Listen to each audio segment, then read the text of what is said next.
दोस्तों आज हम शेयर कर रहे हैं चावल के खिचिया पापड़ बनाने का सबसे आसान तरीका। इसमें आपको न तो पापड़ बेलना है, न धूप में सुखाना है, न घंटों पकाना है। मिनटों में अकेले ही आप ढेरों पापड़ बनाकर तैयार कर सकते हैं। और तो और आप इन्हें आग में भून कर भी खा सकते हैं। ये पापड़ एकदम खस्ता बनते हैं, खाने में बहुत ही ज्यादा स्वादिष्ट लगते हैं। साइज डबल से भी ट्रिपल हो जाता है। तो चलिए बनाना शुरू करते हैं।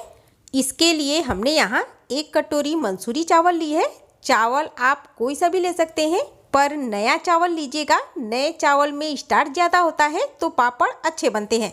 चावलों को रात भर हमने पानी में भिगोकर रख दिया था और ये अच्छे से फूल गए हैं। चावलों का फूलना बहुत ज़रूरी है।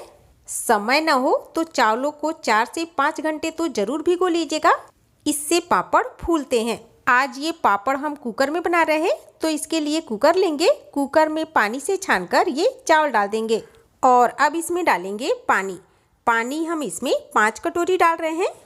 इसके लिए जिस कप या कटोरी से नापकर आप चावल ले रहे हो, उसी कप या कटोरी से नापकर आप इसमें पानी डालिएगा। तो मैंने 1 कटोरी चावल के लिए 5 कटोरी पानी डाल दी है। 1 चम्मच हमने पापड़ खार लिया है, आधा चम्मच बेकिंग सोडा डालेंगे और 1 चम्मच अजवाइन। थोड़ा सा हम इसमें नमक डाल रहे हैं, क्योंकि पापड़ खार में भी नमक होता है। पापड़ खार की जगह सिर्फ बेकिंग सोडा भी डाल सकते हैं, पर पापड़ खार से बाजार जैसे पापड़ वाला टेस्ट आता है।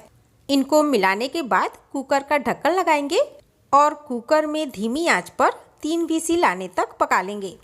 और 3 सीटी लगाने के बाद देखिए प्रेशर पूरी तरह से निकल चुका है। अजवाइन का फ्लेवर चावल में आ गया है और चावल का कलर चेंज हो गया है। 3 सीटी लगाया था ना, तो चावल अच्छे से गल गए हैं, ये मैश हो रहे हैं। इस तरह से चावलों को हमें पका कर लेना है। अब चलिए पापड़ के लिए एक मसाला तैयार कर लेते हैं। इसके लिए हमने 5 से 6 हरी मिर्च, 4 से 5 लहसुन की कलियाँ, 1 इंच अदरक का टुकड़ा लिया है। साथ में 1 चम्मच जीरा डालेंगे और इनको दरदरा पीस लेंगे। अब कुकर गैस पर रखेंगे। इसके अंदर हम ये चटनी डाल देंगे। इस चटनी से पापड़ में चटपटा टेस्ट आता है। अगर आप लहसुन नहीं खाते हो तो लहसुन स्किप कर दीजिएगा और मिर्च आप अपने हिसाब से डालिएगा, जैसा आपको पसंद हो। इन सभी चीज़ों को हमें अच्छे से मिक्स कर लेना है और इनको लगातार चलाते हुए पकाना है। अब आधा कप इसमें बारीक कटा हुआ हरा धनिया डालिए, इससे खुशबू और टेस्ट दोनों बहुत अच्छा आता है। चलाने के लिए चौड़े पलटे का इस्तेमाल कीजिएगा और इनको इस तरह से लगातार चलाते हुए पकाइएगा, जिससे ये तली में लगे नहीं। गैस का फ्लेम धीमा रखेंगे और इनको अच्छे से पकाएंगे। यहाँ पर आप चावल को जितनी अच्छी तरह से पका कर लेंगे ना, पापड़ आपके फटेंगे नहीं। और इस तरह से चला कर लेने से चावल का पेस्ट बन जाएगा। चावल के दाने नहीं रहेंगे तो पापड़ बेलते समय फटेंगे नहीं। और देखिए इनको पकाते हुए मुझे 8 से 10 मिनट हो गया है। चावलों का पेस्ट बन गया है। तो अब हम गैस ऑफ कर देंगे और इनको एक बड़े बर्तन में निकाल लेंगे और इनको ठंडा कर लेंगे। और देखिए अभी आपको चावल का मिश्रण पतला लग रहा होगा, लेकिन जैसे जैसे ये ठंडा होगा ना, ये डो जैसा हो जाएगा। और देखिए इनको लगातार चलाते हुए पंखे के नीचे ठंडा करिएगा। ऐसे ही छोड़ देंगे तो ऊपर का हिस्सा जम जाएगा और पापड़ बनाने में दिक्कत आएगी। हमने इनको पंखे के नीचे लगातार चलाते हुए पूरी तरह से ठंडा कर लिया है। अब पापड़ बनाने के लिए थाली ले लीजिए। थाली के ऊपर एक प्लास्टिक शीट रखिए। इसके ऊपर थोड़ा सा ऑयल लगा लीजिए। प्लास्टिक के दोनों साइड ऑयल लगाइएगा। और अब चावल के डो से थोड़ा सा डो हाथ में लीजिए और इसके इस तरह से हाथ में दबाते हुए लड्डू बना लीजिए। इसे प्लास्टिक शीट के ऊपर रखेंगे। इसे हल्का सा चपटा करने के बाद इसके ऊपर प्लास्टिक शीट रखेंगे और इसे दूसरी थाली से इस तरह से दबा देंगे। इस तरह से पापड़ आपका बहुत आसानी से बन जाता है। अब ऊपर का प्लास्टिक शीट हटा लीजिए और अब इसे जिस भी प्लास्टिक शीट पर आपको पापड़ सुखाना हो उसके ऊपर इसे इस तरह से डाल दीजिए। मैं ये पापड़ बनाने का 3 तरीका बता रही हूँ। जो तरीका आपको आसान लगे उस तरीके से बना सकते हैं। आप चाहें तो सीधे प्लास्टिक शीट के ऊपर लोई रखिए, इसके ऊपर ऑयल लगा हुआ दूसरा प्लास्टिक शीट रखिए और इसे थाली से दबा दीजिए। तीसरा और सबसे आसान तरीका, जिसमें आपको लोई बनाने का भी झंझट नहीं है, चावल के डो को नमक की थैली या पाइपिंग बैग में भरिए।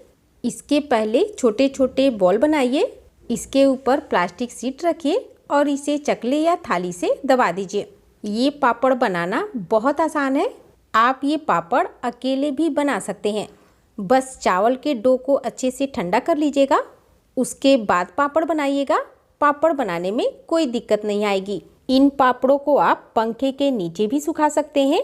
पतले पापड़ होते हैं तो बिना धूप पंखे के नीचे भी ये अच्छे से सूख जाते हैं। और देखिए, एक कटोरी चावल में लगभग 50 से भी ज़्यादा पापड़ बनकर तैयार हुए हैं। इनको हमने एक दिन पंखे के नीचे रख दिया था और ये अच्छे से सूख गए हैं। और आप देख सकते हैं, एक भी पापड़ हमारे फटे नहीं हैं, एकदम पारदर्शी बने हैं। आप इन्हें आग में भूनकर भी खा सकते हैं। अब चलिए इनको हम तलकर दिखाते हैं। तलने के लिए तेल अच्छे से गर्म करिएगा और चौड़े पेदी के कढ़ाई का इस्तेमाल कीजिएगा, क्योंकि ये पापड़ तलने पर साइज में डबल से भी ट्रिपल हो जाते हैं। इनको तलने के लिए कढ़ाई आपकी छोटी पड़ने लगेगी। आप देख सकते हैं पापड़ का साइज कितना था और तलने के बाद कितना बड़ा हो गया है। अगर आप ऑयली खाना पसंद नहीं करते हैं तो आप इन्हें गैस पर भूनकर भी खा सकते हैं। गैस का फ्लेम मीडियम रखिए और इनको चिमटे से पकड़कर इस तरह से उलटते पलटते हुए सेक लीजिए। ये पापड़ भी एकदम खस्ता बनते हैं। आप इन्हें एक बार बनाकर साल भर स्टोर कर लीजिए। जब जी चाहे चाय के साथ खाइए या मेहमान आने पर सर्व करिए। ये चावल के खिचिया पापड़ बहुत ही ज़्यादा स्वादिष्ट लगते हैं। बनाना भी बहुत आसान है। तो दोस्तों, एक बार इस रेसिपी को ट्राई ज़रूर कीजिएगा। पापड़ की ये रेसिपी कैसी लगी कमेंट में ज़रूर बताइएगा। अच्छी लगी हो तो वीडियो को लाइक शेयर सब्सक्राइब करना ना भूलिएगा। तो चलिए फिर मिलते हैं एक नई रेसिपी के साथ। धन्यवाद।